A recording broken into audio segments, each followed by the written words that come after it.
Welcome back to the Deep Dive. We're the place that takes those really dense technical documents and, well, cracks them open for you, gives you that shortcut to understanding. Yeah, and today we're diving into something pretty fundamental for law enforcement on the roads. It's the DWI Detection and Standardized Field Sobriety Testing Curriculum, the SFST manual. Right. This is the playbook, essentially. It really is. It pulls together, behavioral science, a bit of toxicology, legal procedures, all into one system. It's built on decades of research, validation studies by NHTSA, that's the National Highway Traffic Safety Administration, and the IACP, the International Association of Chiefs of Police. So our goal here isn't just like listing off the steps an officer takes. No, not at all. We want to get into the why, understand the science behind it, the whole philosophy of enforcement, and the legal framework that holds it all together when an officer suspects someone's driving impaired. And you really have to start with why this system is even needed, the scale of the problem. Yeah. It's just, well, it's huge. The statistics are pretty sobering. They really are.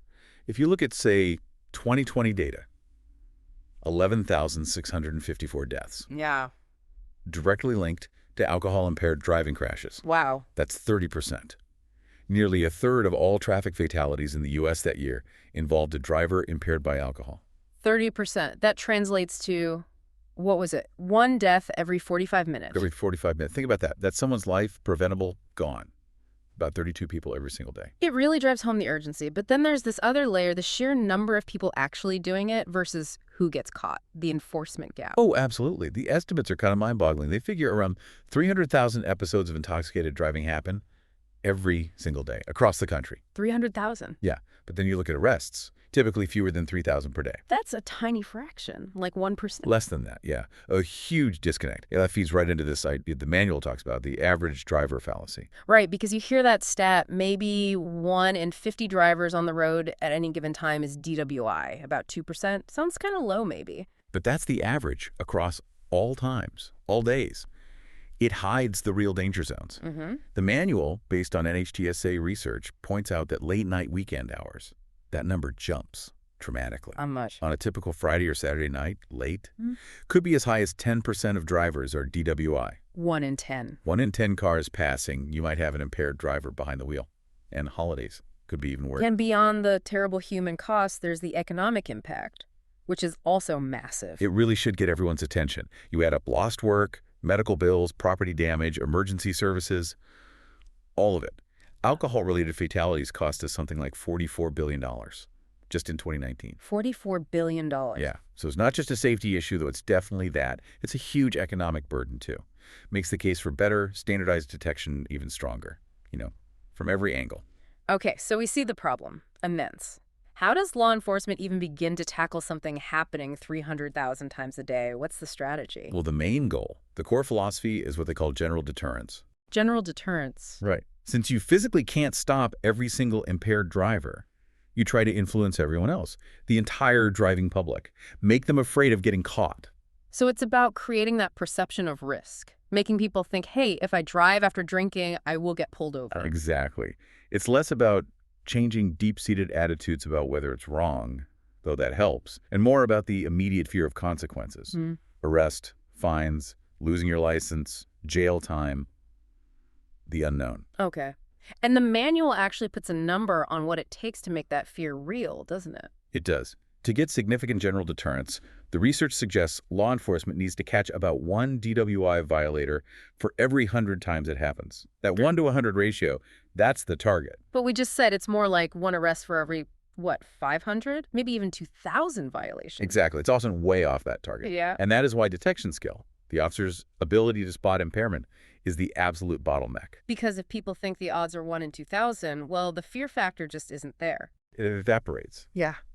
And this is where the training distinguishes general deterrence aimed at everyone, based on fear of the unknown from specific deterrence. Specific deterrence. That's for the people who've been caught already. Right. Once someone's gone through the system, the arrest, court, maybe jail, the fines, the license suspension, and the consequences aren't unknown anymore. They're very real. Specific deterrence uses that known pain to hopefully stop that specific person from doing it again. So reactive versus proactive. Precisely. General deterrence needs to be visible, proactive, frequent. Yeah. And we actually have proof that doing it right works. You're talking about the Stockton example from the 70s. Yeah, Stockton, California, between 76 and 79. It's like the classic case study in the training materials. They launched this really intensive, coordinated DWI enforcement effort. Focused on the high-risk times. Exactly.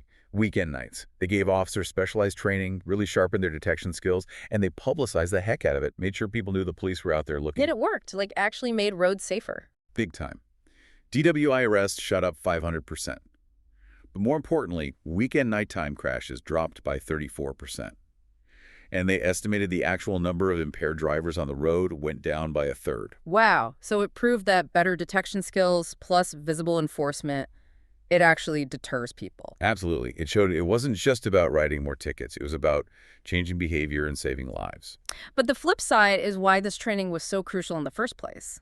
That Fort Lauderdale study from 75, it really showed how bad things were before standardization. Oh, that study is eye-opening. Yeah. Researchers basically set up situations where officers pulled over drivers who were legally drunk. Their BACs were between 0.10 and 0.20%, way over the limit. And the officers? The officers failed to spot the impairment and make a DWI arrest in 78% of those cases. 78%, they just let them go. Yep. Maybe wrote a ticket for a minor traffic violation, like weaving or something, and then let them drive away drunk. So for every impaired driver they actually caught, 3 or 4 others had been stopped, talked to, and were sent back out on the road, still impaired.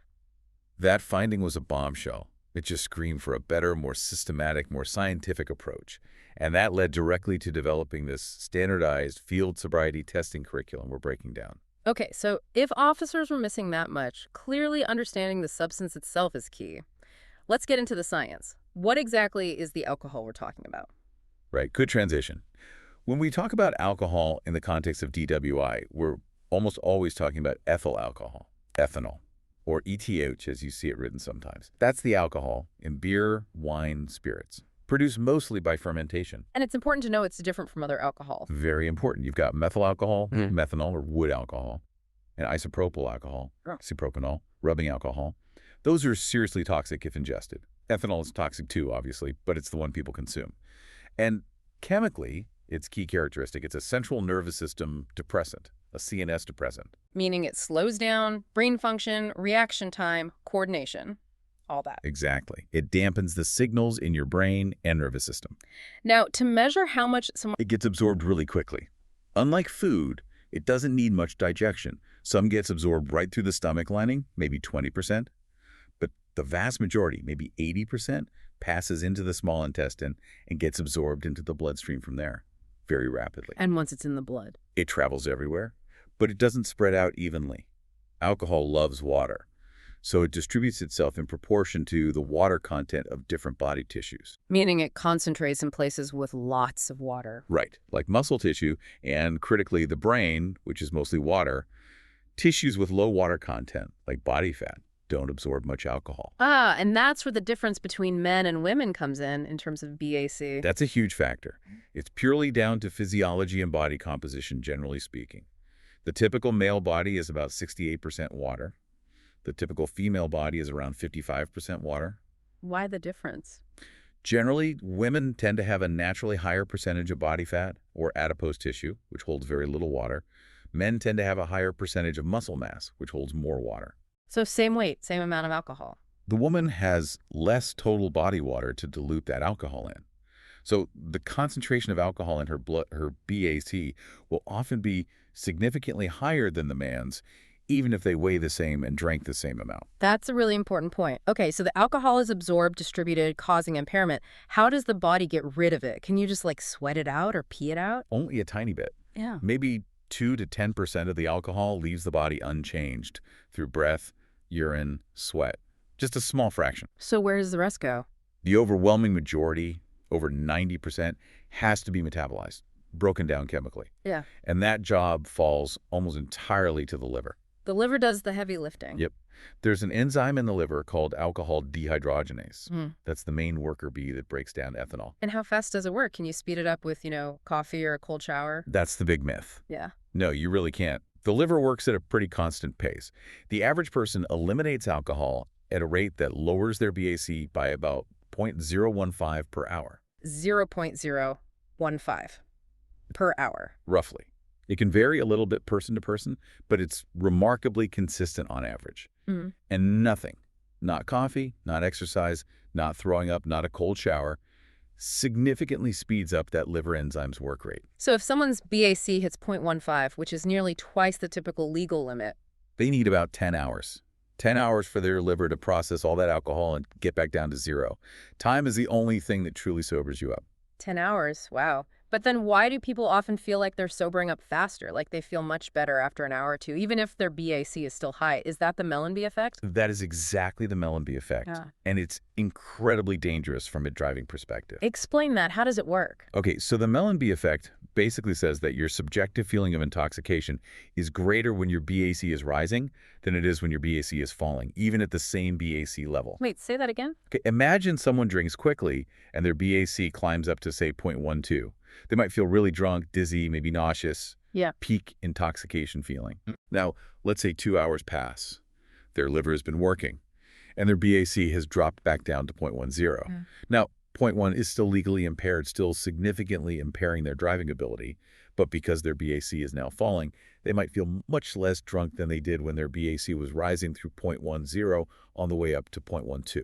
So they feel better, less impaired, even though objectively they're still just as impaired, or maybe even more functionally impaired in some ways, at that 0.10 level. Precisely. The brain develops a kind of rapid, short-term tolerance, acute tolerance, while the BAC is going up. So on the way down, the same BAC level doesn't feel as bad. The actual impairment to reaction time, judgment, coordination might still be severe, but the perception of impairment is reduced. And that's dangerous because people trust their feelings. They think, oh, I feel much better now. It must be okay to drive. But their BAC is still high. Their skills are still compromised. Their own body is essentially lying to them about their level of impairment. Yeah. Makes them way more likely to make that terrible decision to drive. That makes the officer's job even harder then. They can't rely on the driver's self-assessment at all. They need objective evidence. Absolutely. Which brings us right into the structured detection process, the 3 phases. It's all about the officer systematically identifying and gathering evidence to build probable cause for a DWI arrest. Okay, phase 1, vehicle in motion. This is what the officer sees before they even pull the car over, right? The driving itself. Exactly. This is the observation phase. The officer is looking for driving behaviors that are known indicators of impairment. And this isn't just guesswork. NHTSA did extensive research, identifying specific driving cues and calculating the probability that a driver exhibiting those cues is DWI. So there's actual data behind which cues matter most. Tons of data. They grouped the cues for cars into 4 main categories. Let's break this down. What's the first category? The most common group is problems maintaining proper lane position. Things like weaving within the lane, crossing lane lines, straddling a line, making unusually wide turns. Swerving, yeah. Drifting. These cues have a pretty high probability, statistically somewhere between 50 and 75% chance the driver is impaired. If you see these things, shows a direct failure of motor control. Okay, what's next? Category 2 is speed and braking problems.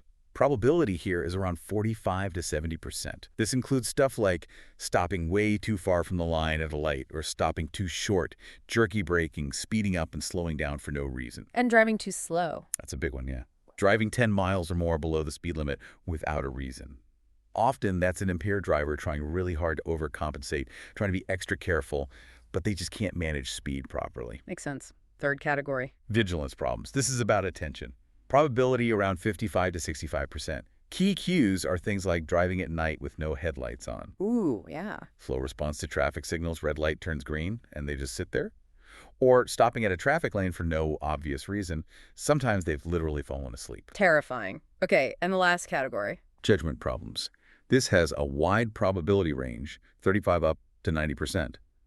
It covers things like making illegal turns, turning abruptly, driving the wrong way on a one-way street. Things that show really poor decision-making. Exactly. And the highest probability cues, like driving on something that's not the road, cutting across a median, driving on the shoulder for a long distance, those have up to a 90% chance of indicating DWI.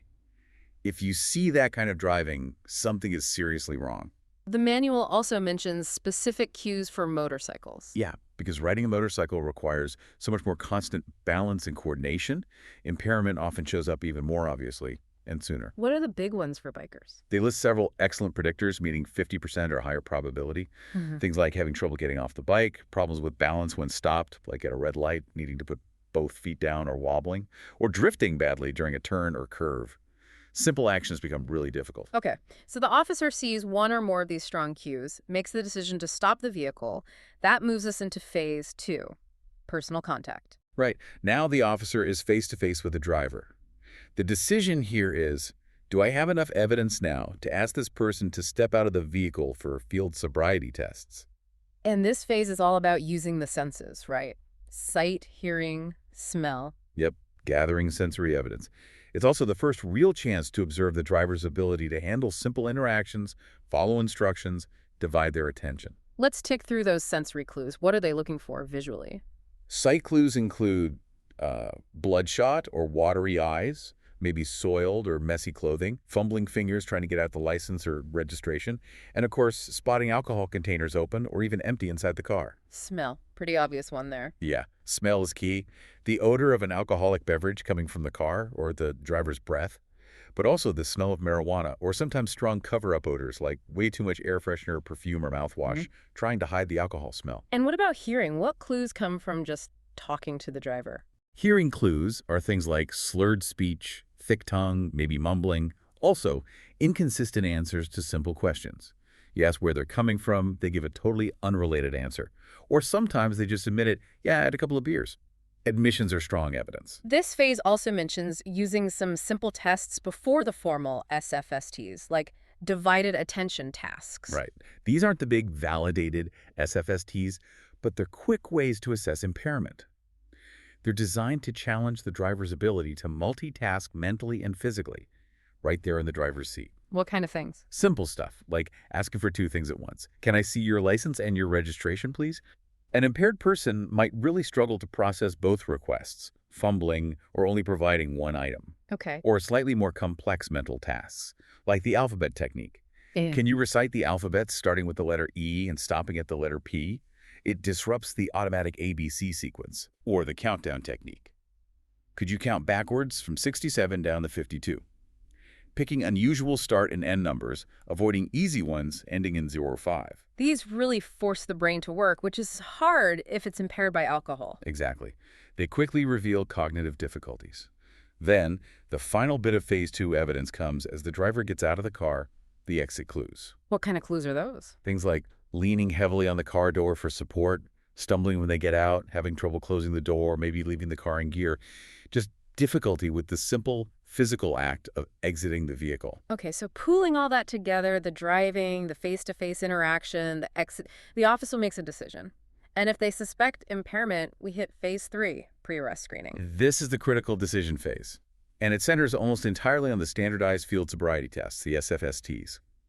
Based on everything observed so far, plus the performance on these tests, the officer decides if there's enough probable cause to make the arrest for DWI. Now, these SFSTs, the word standardized is key, isn't it? You can't just wing these. Absolutely critical. Standardization is everything.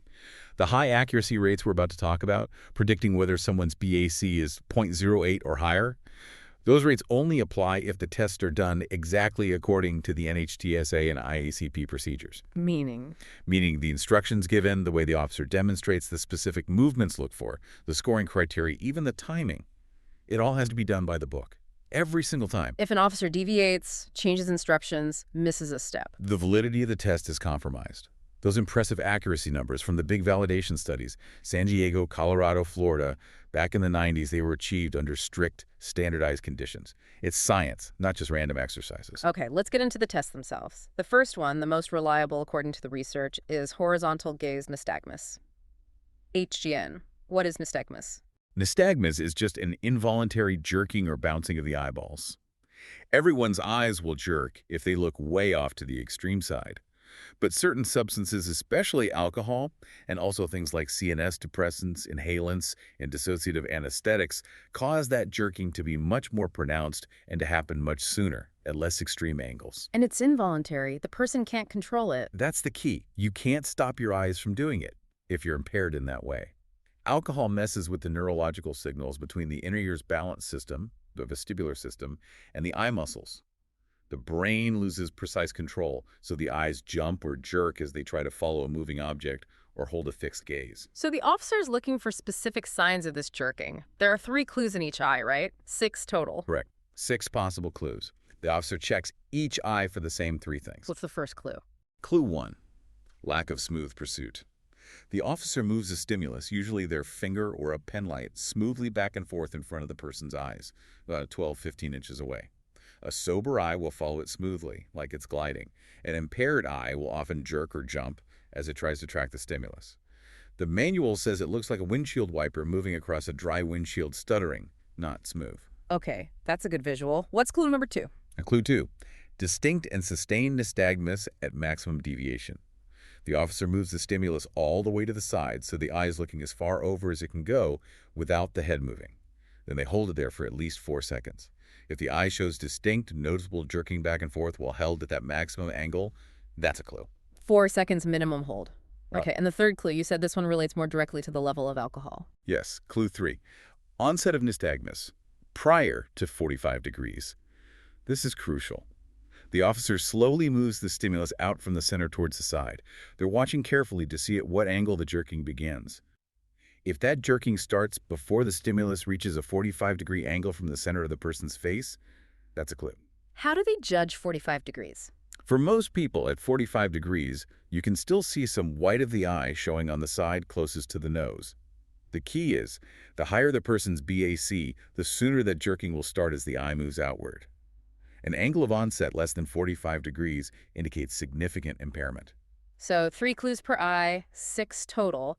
How many clues does it take to strongly indicate impairment? The research, particularly the big San Diego study, found that if an officer observes 4 or more clues out of the possible 6, that accurately predicts that the person's BAC is at or above .008, about 88% of the time. 88% accuracy. That's really high for a field test. It's the most accurate of the 3 SFSTs. That's why it's usually done first. Officers also check for vertical gaze nystagmus, VGN. What's that?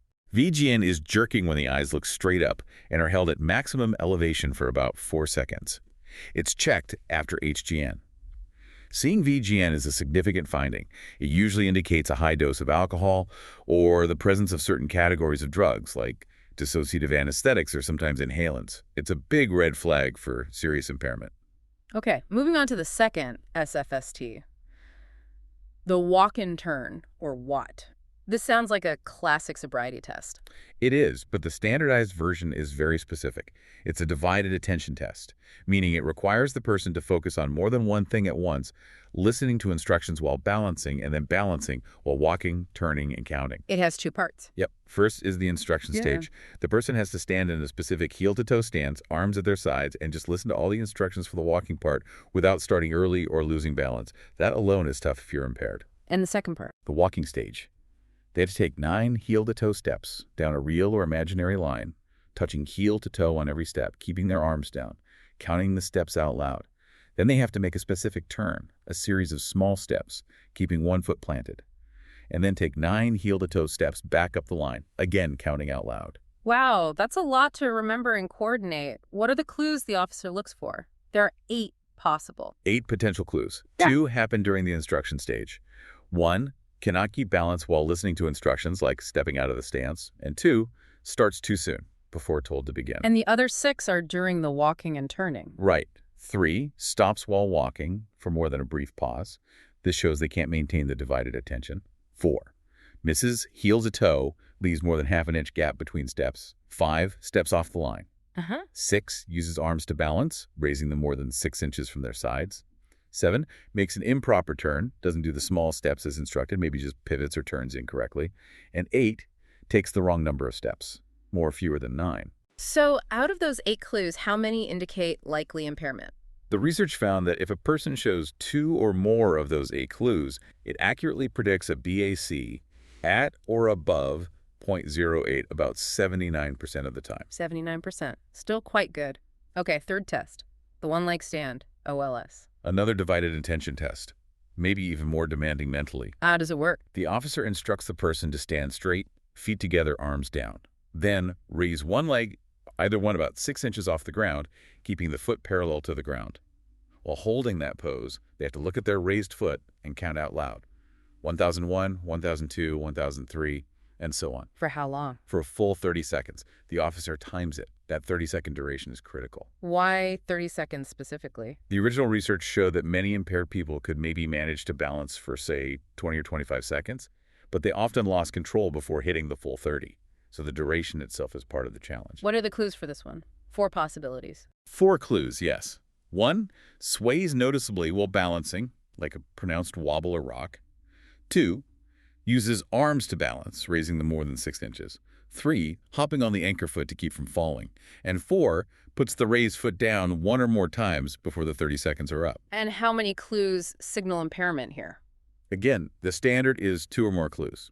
If someone exhibits 2 or more of those 4 signs, the OLS accurately predicts a BAC at or above 0.08 about 83% of the time. 83%. So HGN at 88, OLS at 83, Watt at 79. Pretty strong indicators when used together correctly. Exactly. They complement each other. Now, often before the arrest, an officer might use a preliminary breath test, a PBT. What's its role? And it's not the main evidence, is it? No, it's definitely not the evidential test. The PBT is considered a pre-arrest screening tool. Its main purpose is to help confirm that the impairment the officer has observed through the driving cues, the personal contact, and the SFSTs is likely due to alcohol. It helps establish probable cause. So it shows alcohol is present, but it's not used as the final BAC number in court. Generally, no. PBT results are often not admissible in court for proving the specific BAC level, partly because they have limitations. What kind of limitations? Why the caution? Well, PBT devices out in the field can be susceptible to a couple of things. The biggest one is residual mouth alcohol. If someone took a drink or even used alcohol-based mouthwash or burped, the alcohol vapor in their mouth could give a falsely high reading that doesn't reflect their actual blood alcohol level. How do officers deal with that? Protocol requires a deprivation period, typically 15 to 20 minutes, before giving the PBT, where the officer ensures the person doesn't smoke, eat, drink, or put anything in their mouth. That lets any mouth alcohol dissipate. Okay, what else? Other breath contaminants can sometimes interfere. Things like acetone, which could be present on the breath of diabetics or people on certain diets. Even heavy cigarette smoke right before the test, or exposure to certain paints or solvents, could potentially affect some older PBT models. And radio frequency interference, RFI, from the police radio, could also be an issue sometimes. So it's a useful indicator, connects the observed impairment to alcohol, but the real evidential breath or blood test happens later, after the arrest, under more controlled conditions. Exactly. That's the one used to prove the BAC for a per se charge in court. Okay, that brings us nicely to the legal side. The officer's done the phases, done the SFSTs, maybe used a PBT, made the arrest. How does this play out legally? You mentioned 2 ways to prosecute. Right. The legal environment shapes how all this evidence is used. The first way is under the state's DWI law, often called driving while under the influence or driving while impaired. And for that charge, the prosecution has to prove actual impairment. Yes. They need to convince the judge or jury that the person's ability to operate a vehicle safely was lessened due to alcohol or drugs. Here, the officer's testimony about the bad driving, the slurred speech, the stumbling, the poor performance on the SFSTs, that's all primary evidence. The chemical test result, the BAC number, is important supporting evidence, but it's not the whole case. Okay, what's the second way? The per se law. The per se law is simpler in concept. It makes it illegal in itself, that's what per se means, to drive with a BAC at or above a specific level, which is 0.08 in almost all U.S. states now for drivers 21 and over. So for a per se charge, the BAC number is the main evidence. Pretty much. If the prosecution can introduce a reliable chemical test showing a BAC of 0.08 or higher, that's generally considered presumptive evidence of guilt under the per se statute. Case closed, more or less, if the test is valid. But the officer still needed probable cause for the arrest in the first place, right? Based on the impairment observed. Absolutely. You can't just randomly test people. The officer needs that reasonable belief the person is impaired before they can arrest and invoke implied consent laws to get the evidential test. What's implied consent? That's the law in all states now. It basically says that by getting a driver's license and driving on public roads, you have implicitly consented to take a chemical test, breath, blood, or urine, if you're lawfully arrested for DWI. You can still refuse, but refusal typically comes with automatic penalties like immediate license suspension, regardless of whether you're ultimately convicted of DWI. Gotcha. So even with a strong BAC number from the evidential test, the officer's initial observations and testimony are still critical. They are the bedrock. Imagine a case where the driver blows a .13 BAC well over the limit. But maybe the officer's report is sloppy, their testimony is confusing, they can't clearly describe the driving or the SFST performance. A good defense attorney can attack that, raise doubt about the initial stop or the arrest, maybe even get the BAC result thrown out or just confuse the jury. Conversely, maybe the driver's BAC comes back at .06, below the per se limit.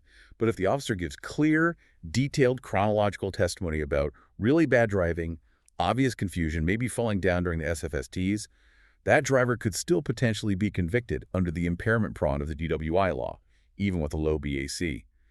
The officer's articulation of the evidence is paramount. They have to testify like the chemical test might not even exist. And how do courts view the SFSTs themselves as evidence, specifically HGN? Courts generally accept HGN results as scientific evidence of impairment, but only if the officer testifies they were properly trained according to NHTSA standards and follow the standardized procedures exactly. But they can't use HGN to guess the BAC number. No. Courts have consistently rejected attempts by officers to say, well, I saw 6 clues on HGN, so I estimate the BAC was .15. HGN shows the presence of neurological impairment consistent with alcohol or certain drugs. It doesn't provide a specific number. Okay. Now, we focused heavily on alcohol, but the SFSTs, especially HGN and observing the eyes, are also gateways to detecting impairment from other drugs, right? The DRE Drug Recognition Expert Program builds on this. Exactly. The SFSTs are often the first step. A DRE goes much further. But any officer using SFSTs needs a basic understanding of how different drug categories might present, particularly looking at the eyes. And this is crucial because polysubstance use mixing drugs, or drugs and alcohol, is really common. DREs find it in about 34% of their cases. So let's quickly run through the 7 major drug categories recognized by the DRE program and how they typically affect those key eye indicators: HGN, VGN, and pupil size. Starting with the category alcohol belongs to, CNS depressants. Right, central nervous system depressants. Besides alcohol, this includes things like barbiturates, sleeping pills, anti-anxiety drugs like Valium or Xanax. They slow the body down. Behavior is often drunk-like, sluggish, disoriented, slurred speech. Eyes. HGN is usually present. VGN might be present in high doses. Pupils are generally normal. Okay, opposite effect. CNS stimulants, cocaine, meth, amphetamines. Yep. Central nervous system stimulants speed everything up. Hyperactivity, restlessness, agitation, fast talking, maybe teeth grinding. Eyes. HGN will be absent, VGN will be absent, but pupils will generally be dilated, larger than normal. Interesting. No HGN, VGN is a clue itself. What about hallucinogens? LSD, psilocybin, peyote, MDMA, ecstasy. These alter perception, mood, thought. Behavior can range from withdrawn and dazed to paranoid, agitated, maybe seeing things. Body tremors are possible. Eyes. HGN absent, VGN absent. Pupils usually noticeably dilated.